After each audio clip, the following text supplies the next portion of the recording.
Hello বন্ধুরা, তোমরা সবাই কেমন আছো? আশা করি ভালোই আছো। আমিও খুব ভালো আছি।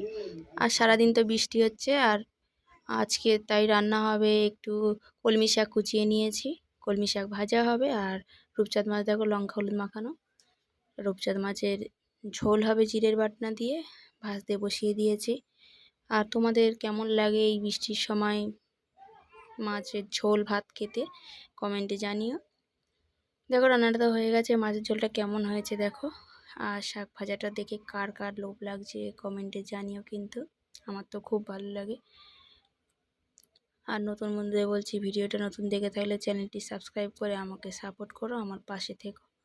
চ্যানেলটিকে সাবস্ক্রাইব করো আর লাইক দিও একটা ভিডিওতে, দিয়ে দেখো কেমন রান্নাটা দেখতে লাগছে কমেন্ট করে জানিও।